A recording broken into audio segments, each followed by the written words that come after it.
Welcome students of class 5. Welcome to another mathematics lesson on the topic that we have been continuing, integers. Today we are going to do addition and subtraction of integers.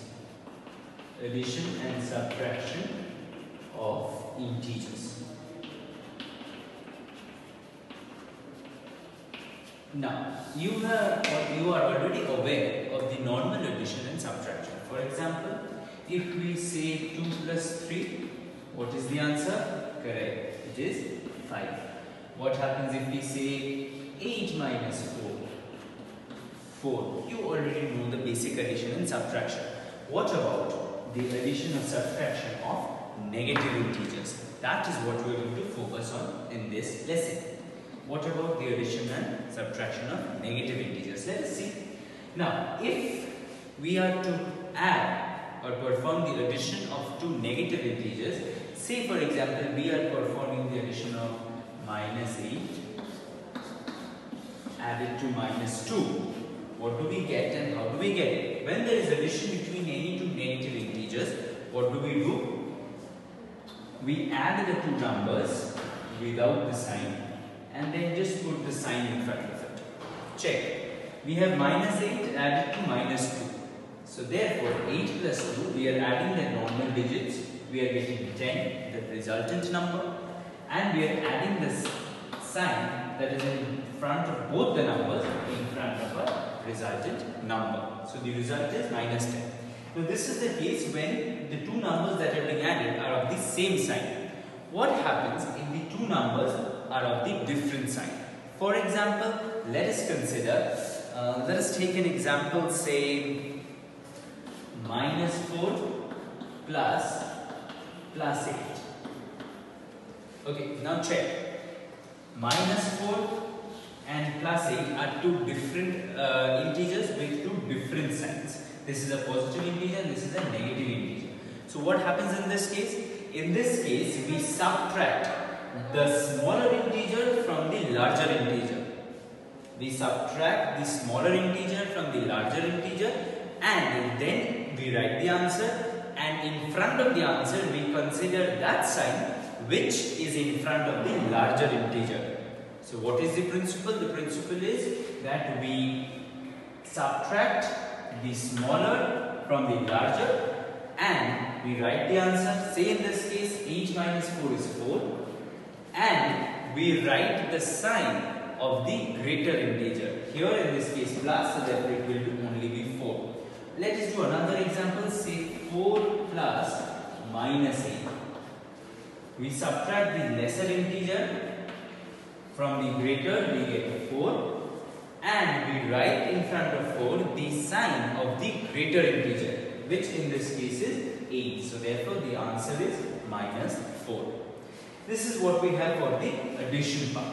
Now what do we have for the subtraction part? That is also important and we have to check that. Say for example we do minus 6, okay, or say plus 6 minus plus 2. We have plus 6 minus plus 2. So therefore we have 6 minus 2 which is equal to 4.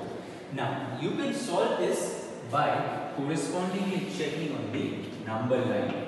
The number line is very important for this chapter, students. I hope you are all practicing how to draw and how to interpret a number line at home. This is minus 1, minus 2, minus 3 and minus 4 and so on. Okay. So where is plus 6? Plus 6 will be somewhere, say here, plus 6. We are subtracting. Now whenever we are subtracting, we generally tend to go to the left hand side. So therefore we are subtracting two places. 1, 2. What is the answer? 4. See, we have subtracted two places on the left of 6. So therefore we have arrived at 4.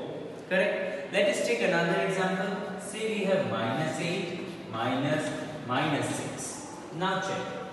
The answer will come out to be minus 2. Now why it is so? I'll tell you why. See, we extend the number line. Okay. See, we add minus 5 here and so on. Now minus 8 will be somewhere to the left of 0. So which is to the left of each other? Minus 8 is to the left of minus 6. So therefore, what do we do in this case? We subtract the greater, we subtract the lesser from the greater, and then we add the sign of the greater number. What do? We subtract the lesser from the greater, and then we add the sign of the greater integer.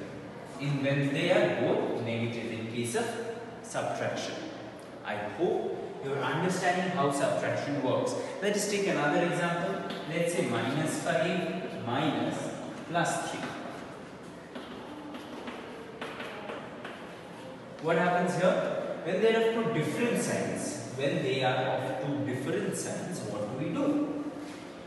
You see, minus 5, minus means subtraction means going to the left hand side, going 3 places on the left. So what happens when we go 3 places on the left? Say minus 5 is here. So we have minus 6, minus 7 and minus 8. So therefore 1, 2, 3 and we come at minus 8. Okay, I'll draw the number line a bit better for you so as you understand this problem better. Let us say this is our new number line. Let's say this is 0, this is 1, this is 2, minus 1, minus 2, minus 3, minus 4, minus 5, minus 6, minus 7, minus 8 and minus 9. Now see, we are subtracting something from minus 5, so therefore we will go on the left hand side of minus 5. Why? Because any number which is on the left hand side of the previous number is a lesser number. So therefore subtraction means reducing it, so therefore we go it on the left hand side. How many places do we go? We go 3 places. So 1, 2, 3. We come at minus 8. Where do we come at? We get minus 8. Okay. Similarly, for example, what happens in this case if we do it on the number line minus 8? And what are we doing? We are subtracting negative 6. Negative 6 places from minus 8. So therefore it will be going to the right hand side. So therefore 6 places to the right hand side. 1, 2, 3, 4, 5, 6. And we get minus 2. I hope you have understood addition and subtraction of integers. Please refer to your mathematics textbooks. Practice at home. That's it. Stay safe. Thank you.